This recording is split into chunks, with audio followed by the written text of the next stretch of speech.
My name is Andrea Pino, and I'm the president of Alpha Epsilon. Year after year, Philanthropy Night causes me to fall in love with our letters all over again. Each of these three philanthropies holds a very special place in all of our hearts. The first of our three amazing philanthropies is the Educational Foundation. Delta Phi Epsilon's Educational Foundation was founded in 1966, and it provides scholarships to undergraduate and graduate sisters in need. The money we donate to the Educational Foundation is raised by our sisters for our sisters. Every March, DPHI chapters all over the country honor our founding month by fundraising for this foundation in an inter-chapter competition.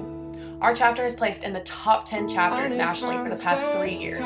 Fundraising for the Educational Foundation is important because it gives women in our chapter and every other chapter a chance to put their schoolwork first and not have to worry about working 2 jobs or needing to take extra shifts at work to make ends meet.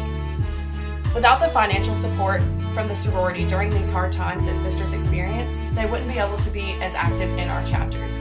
They wouldn't get the opportunity to be all they can be. We are so grateful for a philanthropy that enables us to give back to our sisters who do so much for us.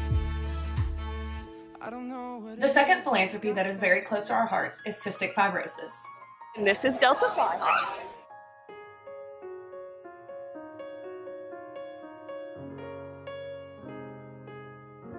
Hi, my name is Lauren Jones, and the philanthropy that I'm most connected to is cystic fibrosis. My aunt has cystic fibrosis, and she was diagnosed when she was 16. The average lifespan of someone who has CF is like late 20s, early 30s, and today she is 54 and still fighting. Before DPHI, I really didn't know a whole lot about CF. I just knew it was something my aunt had, and once joining DPHI, it really helped educate me and actually teach me that there are different mutations of it and what it actually affects. Last year, I had the opportunity to attend our national convention, and it got announced there how much we had raised in total for cystic fibrosis, and it was almost $500,000 between all the DPHI organizations.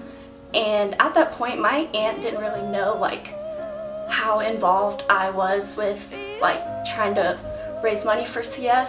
And when I got home, I called her and I told her how much we raised, and she started crying on the phone. It's incredible to be part of something that works so hard and raises money for something so near and dear to my heart.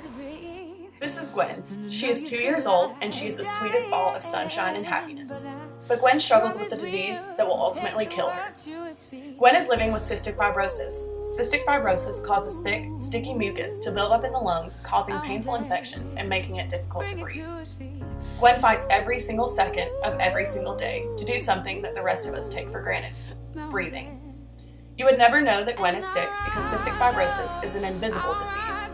You can't tell by glancing at Gwen that she has to do breathing treatments regularly, that she has to be strapped into a vest that shakes her body in order to break up mucus in her lungs, twice every single day. You can't tell that she has never gotten to feel the calmness that comes with a sigh of relief, and that this precious angel will be called to heaven far too soon. But we know Gwen, and we know cystic fibrosis, and most importantly, we know how close we are to finding a cure. We here at Delta Phi Epsilon are dedicated to adding as many tomorrows as possible until Gwen can breathe easy, forever.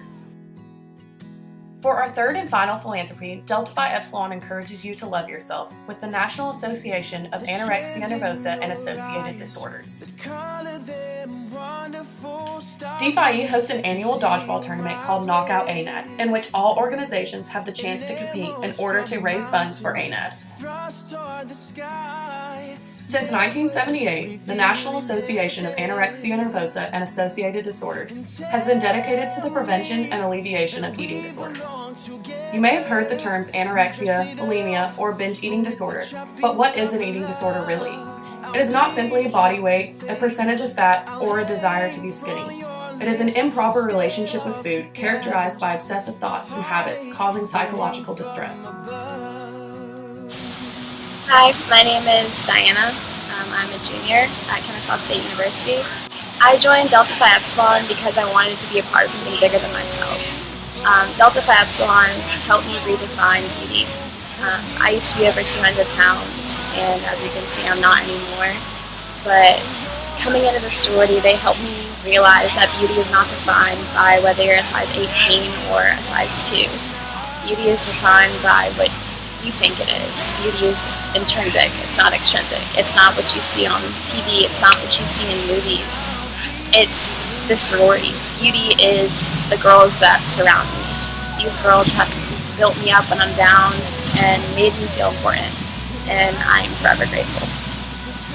The term eating disorder did not even exist until as late as the 1970s. Isn't that unbelievable?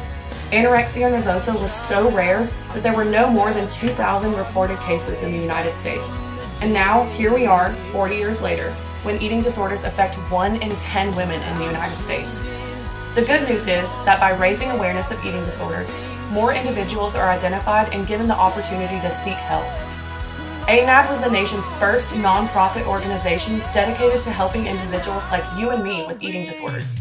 ANAD, as well as the women of Delta Phi Epsilon, work together to save lives, educating men and women about these life-consuming illnesses. My sisters and I accept ourselves and each person in this room the way that we are.